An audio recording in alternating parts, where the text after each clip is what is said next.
Hey, what's up, everyone? Welcome to Angie's Universe. And some of you may be wondering, wow, why did she create a different type of content? Well, the answer to that is because I got the inspiration from my best friend. So, shout out to you. And I figured, why not? And yes, I am aware that I am dressed as Patrick Bateman because Patrick Bateman is for the girlies only. Slay! Portrait of a Lady on Fire. A Love Letter to Love is my first video about films that I truly enjoyed and loved. And I'm starting with this particular film because it's my favorite movie of all time that really captured my attention and my heart. That sounds so cheesy.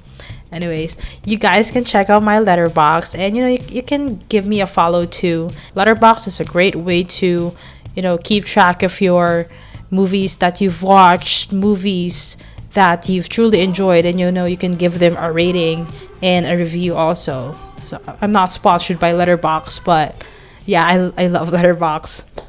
So the summary of this film basically takes place in the 18th century, where a painter called Marianne is commissioned to paint a portrait for an aristocrat whose name is Eloise, and she must secretly do it without Eloise knowing.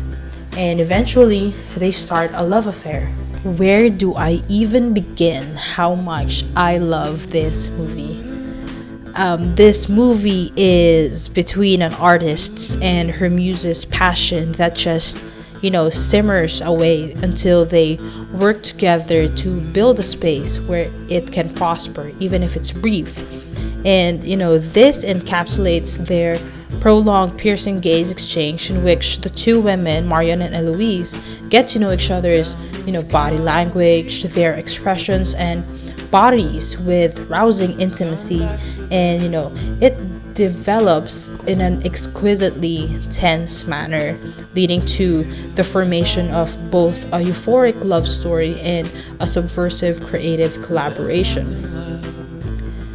Portrait of a Lady on Fire explores the artistic and the visceral possibilities that arise, when women can freely live together and perceive one another in a world without men. And I think personally, this film is charged with a burning desire that almost go beyond time and space. The more I think about love at first sight, the less romantic it seems, right? And this leads to the question, is it possible to love someone you don't know? And how do you even tell them just by looking at them? Portrait of a Lady on Fire is a tale of love at first sight and has to be the most rapturously romantic film of all time. Well, for me. And for 2 hours of this film, the characters Marianne and Eloise, who cross paths on the edge of decorum and society, they never stop staring at one another. Their gaze sweeping across candlelit rooms and windswept cliffs, the heat of their passion eroding the boundaries between them. Even Celine Sciamma, the director, asserts that to fall in love with someone is to truly see them for who they are.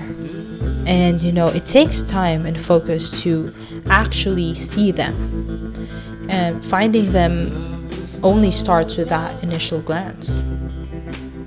The movie also convinces its audience, not just because of their actors, but also by capturing our attention with the distinctive vividness of its visuals and the silent patience of its storytelling.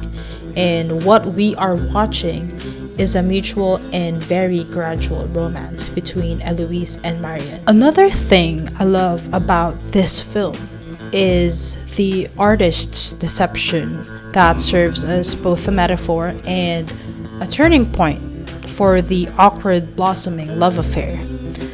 The secret motivations of stolen glances and wandering eyes acting on the impulse of the heart. And to watch this movie about watching, which at times resemble a gallery of mirror image voyeuristic close-ups, is to become a silent participant in a courtship between the two characters that is tentative and, as I said, mutual. Portrait of a Lady on Fire finds its drama in the growing chemistry between Marian and Eloise, which is, kept to itself until it isn't anymore. And in actuality, their first sexual encounter is verbal rather than physical. They exchange private observations about each other's personality quirks and other intimate details. And that's what I love about this film. It's more on the emotional intimacy rather than the physical. And we see earlier in the film, Sophie, the maid, Marian, and Eloise all gathered around the table reading and discussing the infamous myth of Orpheus. So basically, the myth of Orpheus tells the story of a musician who enters the underworld to retrieve his dead wife. And, through the music of his lyre, he charmed the gods, who then agreed to let Eurydice return to the world of the living as long as he never looks back at his wife. But, Orpheus did look back. And while discussing their observations, Sophie, the maid, then questions why Orpheus looked back at Eurydice, knowing that it would lead to her death. Marian hypothesizes that Orpheus chose to live with Eurydice's memory, but Eloise retorts that perhaps Eurydice instructed Orpheus to turn around. So, in the scene preceding the first epilogue, Marian is to leave Eloise as she finished the portrait. And as she was about to exit the manor, Eloise orders Marian to turn around. You get it? It's their story basically is parallel to the myth of Orpheus, which is why it's so good. Some may be wondering, because I also wondered this. Marian already memorized Eloise's face from each of the prior scenes, so why would she turn, right? And after much discussion with myself, I have deduced that Marian turns around because she consents to a deal to jointly make the poet's choice rather than the lover's. A personal experience can exist in the collective through the presence of art, which makes it possible for it to endure in memory and history. The muses of art have never been stagnant, and it has never been decorative. It is the unspoken language of lovers that is visible to the outside world and from which we can either derive new meanings, confirm existing ones, or even understand nothing at all.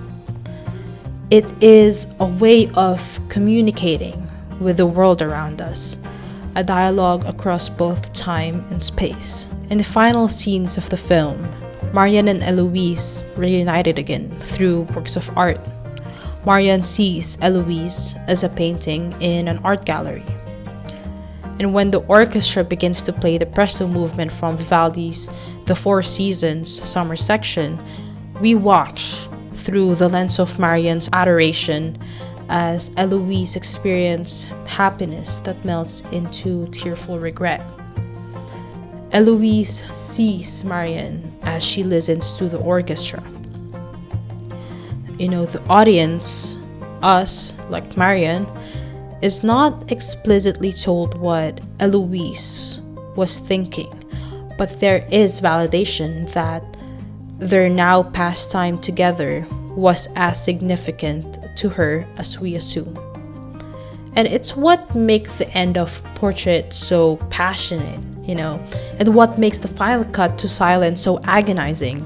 Watching the watcher watch her love at last sight.